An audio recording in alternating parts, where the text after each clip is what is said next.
déclare ouverte la première édition de G, les sports d'hiver ouverts.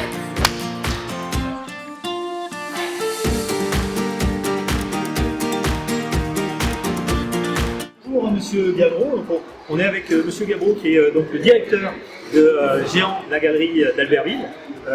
Écoutez, on est très heureux d'être avec vous pour cette opération, hein, où on met les sports d'hiver à l'honneur. Est-ce que vous avez des souvenirs de ces Jeux Olympiques de 92, puisqu'on les met à l'honneur au travers notamment d'une exposition, hein, avec des photos absolument magnifiques? Écoutez, on a beaucoup de souvenirs par nos commerçants, de par les clients qui fréquentent la galerie. C'est une galerie qui a une belle histoire, avec une clientèle fidèle, une galerie qui est ancrée sur son territoire. Et c'est pour ça qu'on organise cet événement en lien avec cet anniversaire, parce que c'est un événement fort pour les habitants qui habitent le centre commercial. D'accord. On est en présence donc de Maximilien d'Allongeville qui représente donc et qui est même directeur de l'opticien Chris sur la galerie marchande. Qu'est-ce qui vous a motivé pour ce partenariat? C'est plutôt le côté sportif en général. Chris est bien axé sur tout ce qui est côté sport, puisqu'on équipe beaucoup de personnes qui font du sport avec des équipements correcteurs, plongée, foot, même les sports d'hiver avec les masques de ski qu'on peut maintenant mettre à la vue.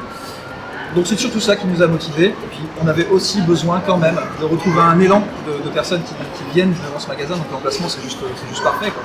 Parce que malgré tout, depuis notre ancienneté quand même, on a un petit peu de peine à avoir autant de clients qu'on le souhaiterait.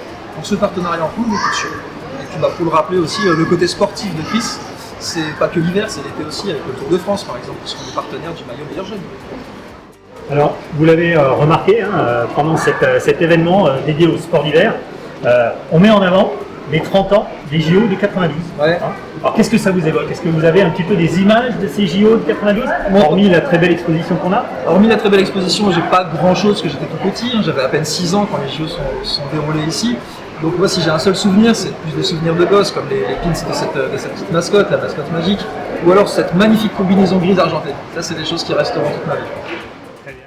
Ludovic Bertagnolo, qui est directeur de l'Office Doris et directeur du musée donc Tremplin 92. Bonjour. Bonsoir. Ludovic, on parlait justement de cette réalité augmentée, cette réalité virtuelle qui est présente sur cet événement.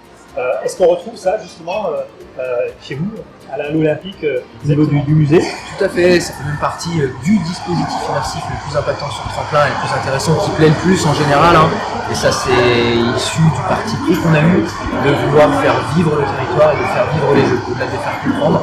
On a voulu sortir d'une scénographie basée sur l'écrit, mais plutôt sur l'expérience, l'immersion.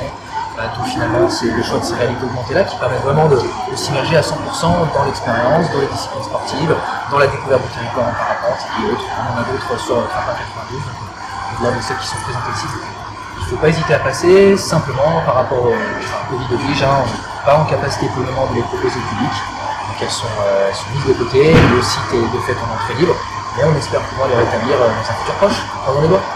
Donc le rendez-vous est donné, Après samedi bien sûr, parce que jusqu'à samedi vous êtes là avec nous. On se donne rendez-vous directement à l'Olympique Tremplin 92. On accueillera avec plaisir. Tremplin 92 est ouvert tous les jours, du lundi au samedi, 9h à midi, 14h. À bientôt. À bientôt, merci à vous. On accueille donc Marc Laferrière, qui est brigadier CRS Alpes d'Albertville, qui nous fait la gentillesse d'être avec nous. C'est le secours en montagne. Bonjour Marc, ça va bien? Bonjour, ça va bien. Alors on est ensemble depuis ce matin, oui. Et je voulais savoir qu'est-ce qui vous a motivé, on vous a invité à participer à ce rendez-vous sur les sports d'hiver. Qu'est-ce qui vous a motivé à venir et à accepter? Écoutez, on a accepté assez naturellement parce qu'on est en partenariat de toute façon avec la mairie d'Albertville et puis avec la ville d'Albertville depuis maintenant 30 ans. Même plus que ça, parce qu'on a obtenu l'alternance du secours en montagne en Savoie avec nos homologues du PGHM en 1989. Et puis on a une histoire avec la Savoie de toute façon qui dure depuis le début des années 70, où nous avions un poste de secours à Pralognan-la-Vanoise et puis installé à Albertville depuis 89. Donc c'était tout à fait naturellement qu'on a accepté l'invitation qui nous a été faite. Écoutez, merci beaucoup Marc. Eh ben merci. Et puis à une prochaine fois sur un événement. Merci bien.